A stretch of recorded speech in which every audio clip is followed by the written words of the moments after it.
Sarkaghat police थाने में NH निर्माण company गावर और अन्य संबंधित एजेंसियों के खिलाफ पूर्व जिला पार्षद भूपेंद्र सिंह के नेतृत्व में 1 दर्जन लोगों ने शिकायत दर्ज करवाई है। आरोप है कि सरौन अवाहदेवी से सरकाघाट पार्चू तक एनएच निर्माण में लापरवाही, पर्यावरण कानूनों का उल्लंघन, अवैध मलबा डंपिंग, घटिया निर्माण व सुरक्षा उपायों की अनदेखी की गई है। शिकायत में भारत सरकार के सड़क परिवहन विभाग, परियोजना निदेशक व quality control agency alien Malviya को भी नामजद किया गया है। शिकायतकर्ताओं ने तुरंत कार्रवाई की मांग की है और चेतावनी दी है कि ढिलाई होने पर वे आंदोलन करेंगे। आज यहाँ सरकाघाट पुलिस थाने में जो सरकाघाट क्षेत्र के अंदर खासतौर पे जो सरौन से लेकर पाड़छू पुल जो गासिया पुल है वहाँ तक जो गावर कंस्ट्रक्शन कंपनी, सूर्य कंस्ट्रक्शन कंपनी के माध्यम से जो एनएच निर्माण यूनिट 1 का जो निर्माण कार्य चल रही है उसके बारे में जो अनियमितताएं हैं, जो अवैध रूप का जो निर्माण कार्य पिछले कई सालों से ये कंपनी कर रही है, उसके बारे में आज एक जो शिकायत दर्ज करने के लिए, एफआईआर दर्ज करने के लिए यहाँ विभिन्न संस्थाओं के जो लोग यहाँ आए थे और जो एसएचओ पुलिस थाना सरकाघाट है रजनीश जी, उनको हमने जो अपनी एफआईआर दर्ज करने के लिए जो एप्लीकेशन सौंपी है, जिसमें सरौन से लेकर जो पाड़छू तक के जो संस्थाओं के जुड़े लोग थे, जिसमें चोलथरा से हैं, फिर रखो से जो एनएच प्रभावित संघर्ष समिति है, जो सरकाघाट नागरिक सभा है, सरकाघाट बाजार की एक संस्था है, उसके लोग हैं, प्रसद्दा वाणी की ग्राम पंचायत है और हिमाचल जो किसान सभा है उसके बैनर के तले जो ये सारा आंदोलन और ये जो कार्रवाई चल रही है, जिसमें रणताज राणा जी हैं, सुरेश शर्मा जो एडवोकेट सेक्रेटरी हैं और दिनेश काकू और अन्य बहुत से जो अन्य गणमान्य लोग हैं, जिसमें चार्टर्ड अकाउंटेंट जो हमारे अविनाश चंदेल हैं, रमेश ठेकेदार हैं और अन्य बहुत से लोग हैं जो आज यहाँ आए थे और अपनी शिकायत दर्ज की है। मुख्य मांग हमारी ये है कि जो गासिया पुल के पास अवैध रूप से कंपनी ने खड्ड को रोक दिया है, उस मलबे से बहुत बड़ा नुकसान कुछ दिनों में जो बरसात शुरू होने वाला है उसमें जिम्मेवारी प्रशासन की है, कंपनी की है। अगर कोई नुकसान होता है तुरंत कंपनी पे कार्रवाई हो। इसके अलावा इस कंपनी ने कोई 1.5 दर्जन जो घर हैं वो हवा में लटके हैं, वो कभी भी गिर जाएंगे। एक उनकी सुरक्षा का सवाल है। जो दर्जनों रास्ते हैं जो तोड़ दिए इस कंपनी ने, लिंक रोड तोड़ दिए हैं, पानी के स्रोत तोड़ दिए हैं, उनको बहाल करने की जो मांग है वो भी इसमें की गई है। जो अवैध रूप से उन्होंने सारा काम ये किया है। इसके अलावा बहुत से अन्य जो पर्यावरण प्रदूषण से संबंधित मामला है, खनन से संबंधित मामला है, अवैध जो डंपिंग का जो मामला है वो चाहे टटी में है, चाहे यहाँ क्या बोलते हैं गलोट के पास है, तो वो सारे जो मसले हैं जो एक तरह से कानूनी दायरे के अंदर एक गुनाह बनता है, जुर्म बनता है इस कंपनी के द्वारा जो किया जा रहा है। तो इसके लिए हमने एक एफआईआर दर्ज करने के लिए यहाँ एक शिकायत पत्र दिया है और हमें उम्मीद है कि जो सरकाघाट का प्रशासन है और जो पुलिस है वो इस सारे मामले को गंभीरता से लेंगे और जल्दी से जल्दी इस कंपनी पे मामला दर्ज करके इनके खिलाफ जो कानूनी कार्रवाई बनती है कानून के अनुसार उसको अमल में लाएगी, ऐसी हमारी उम्मीद प्रशासन से है। धन्यवाद। मैं अविनाश चंदेल, मैंने इस संघर्ष समिति को भूपेंद्र सिंह जी के उससे प्रेरणा से मैंने ज्वाइन किया। मेरे अपने कुछ ऐसे इश्यूज थे, मेरे आइडियाज़ थे।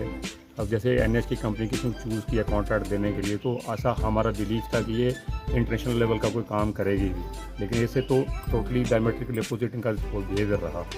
मशीनें तो ऐसे लेके आए थे, फिर रात को स्टार्ट करेंगे और सुबह को ख़त्म कर देंगे। तो मेरे ख्याल 2 साल का टाइम दिया, मेरे 3 साल भी ख़त्म हो गया, अभी इनसे काम पूरा नहीं हो रहा है। जगह जगह पे इनके जो रोड टूटे हुए हैं, कभी भी वहाँ नुकसान हो सकता है। और जो इनका जो काम करने का तरीका है, ऐसा देखा कि कहीं पे कंपेंसेशन ज़्यादा दे दिया और उसका 10% उसका सिर्फ कहीं डंगा लगने को था, 10% खर्चे से डंगा लग जाना था तो सरकार का पैसा ही बच जाना था। तो वो काम वैसे भी नहीं किए, कहते रुपये ढाई थे, रुपये छड़े लेकिन लोग ने घर ढाई थे। ये तो बड़ी अजीब सी बात है। और जो यहाँ पे इनका देख रहे हैं पाड़छू के पास, गासिया पुल के पास ये देख रहे हैं, ये तो मतलब एक किसी के सोचने से ही परे है।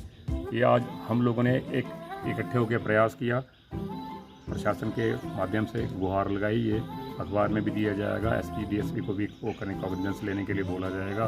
यही उम्मीद है कि ये जल्दी से निपटारा हो और इनको बाध्य किया जाए कि जो बेस्ट प्रैक्टिसेस हैं रोड कंस्ट्रक्शन की वर्ल्ड वाइड या नेशनल लेवल पे कोई बेस्ट प्रैक्टिसेस है उनको फॉलो किया जाए और हमारे इश्यूज़ अपने आप एड्रेस हो जाएंगे। हमारी इतनी कड़ी रिक्वेस्ट है। Thank you. ये जो आज एफआईआर लॉन्च करने के लिए हमने एप्लीकेशन यहाँ पुलिस थाना सरकाघाट में दी है, इसमें 11 एप्लीकेंट्स हैं, जिनमें भूपेंद्र सिंह जी जो एक्स ज़िला पार्षद है सियापुर वार्ड से, ये नंबर 1 पे हैं। हिमाचल किसान सभा की ब्लॉक कमेटी गोपालपुर नंबर 2 है। हिमाचल किसान सभा की ब्लॉक कमेटी धर्मपुर नंबर 3 पे है। NH प्रभावित संघर्ष समिति सरकाघाट नंबर 4 पे है।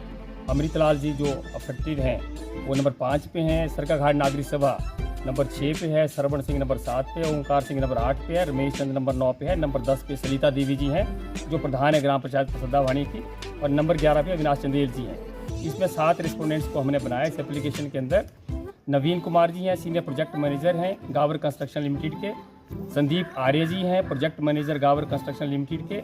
रोमी धनखड़ हैं, परियोजना निदेशक परियोजना कार्यान्वयन इकाई के ये हैं। तन्मय Mahajan ji assistant executive engineer हैं। प्रवीण कुमार जी हैं, प्रोजेक्ट मैनेजर हैं ये सूर्य कंस्ट्रक्शन कंपनी के। श्रीकांत पॉल हैं, डिप्टी प्रोजेक्ट मैनेजर हैं ये सूर्य कंस्ट्रक्शन कंपनी के। और प्रमोद कुमार जी हैं, ये टीम लीडर हैं, ये जो Messrs LN Malviya infrastructure projects है इसके हैं। ये 7 जो हैं इसमें हमने रेस्पोंडेंट बनाए हैं, प्रतिवादी बनाए हैं। जो एप्लीकेशन हमने दी है यहाँ पे FIR रजिस्टर करने के लिए इन तमाम रेस्पोंडेंट्स के खिलाफ, वो फॉल करती है सेक्शन 15 और 16 जो एनवायरनमेंट प्रोटेक्शन एक्ट की 1999 की है। सेक्शन 270, 279, 280, 285, 288, 290, 324(1), 326(a), 326(b), ये BNS की धाराएं हैं सारी जो मैंने अभी गिनाई हैं। इनमें ये फॉल करता है। इनका जो इलीगल एक्ट है रेस्पोंडेंट्स का सेक्शन 21 पार्ट 1 एंड 21(4), ये mines and mineral development and regulation act 1957 का है, इसमें भी ये अटैक करता है, ये क्राइम बनता है। सेक्शन 24 है water prevention and control of pollution act 1974 का, इसमें भी ये फॉल करता है। हालांकि उसमें कुछ और फॉर्मेलिटीज़ हैं, हम उस दिशा में भी काम करने वाले हैं। SHO साहब से बात की है, इन्होंने भी पॉल्यूशन कंट्रोल बोर्ड को लिखा है, ऐसा इन्होंने भी कहा है। सेक्शन 2 है इसमें फॉरेस्ट कंजर्वेशन एक्ट 1980 की, इसमें स्पेसिफिक प्रोविज़न है कि बिना केंद्र सरकार की परमिशन के कोई भी जो फॉरेस्ट की लैंड होती है उसको जो है किसी भी यूज़ के लिए, चाहे रोड की कंस्ट्रक्शन का काम हो, कोई और पर्पज़ हो, उसके लिए नहीं किया जा सकता है। ये जो डंपिंग अवैध हुई है ये इसमें किसी तरह का इन्होंने जो है वो परमिशन केंद्र सरकार से नहीं ली है। और साथ में सेक्शन 5 है एक्सप्लोजिव्स सब्सटेंसेस एक्ट 1908 की, ये जो इलीगल ब्लास्टिंग इन्होंने यहाँ पे की है। तो ये सारी चीज़ें हैं जो ये कंपनी जो है यहाँ पे कर रही है। ये जो लिमिटेड है यहाँ पे जो कॉन्ट्रैक्टर कंपनी है, तो हम समझते हैं कि ये जो धाराएं हैं और ये जो एक्ट हैं, जो कानून हैं, इन कानून के तहत जो है ये सरकाघाट की पुलिस है, ये पुलिस जो कार्रवाई करेगी निश्चित तौर पे। और जो लोग यहाँ पे प्रभावित हैं, जिनको घरों को खतरा है, काउ शर्ट्स को खतरा है, और जिनके रास्ते उजड़ गए हैं, लिंक रोड ख़राब कर दिए हैं इन्होंने, एग्रीकल्चर लैंड है, ग्रासी लैंड है, ये तमाम जो यहाँ पे इस कंपनी ने दादागिरी तानाशाही मचा के रखी हुई है, तमाम कानूनी गैर कानूनी जो गतिविधियाँ यहाँ पे कर रही हैं, इनको ऊपर रोक लगेगी। और साथ में आज ही हम इस एप्लीकेशन की कॉपी जो है आदरणीय SDPO साहब जो सरकाघाट के हैं उनको भी भेज रहे हैं, और माननीय जो SP साहब मंडी में हैं उनको हम भेज रहे हैं उनके इन्फॉर्मेशन के लिए, सूचना के लिए। हालांकि पहले से उनके ध्यान में है ये सारा जो यहाँ पे ये गैर कानूनी गतिविधियाँ चली हुई हैं, लेकिन फिर भी उनके नेसेसरी एक्शन के लिए हम लोग इनको फॉरवर्ड उनको कर रहे हैं। आप सबका धन्यवाद।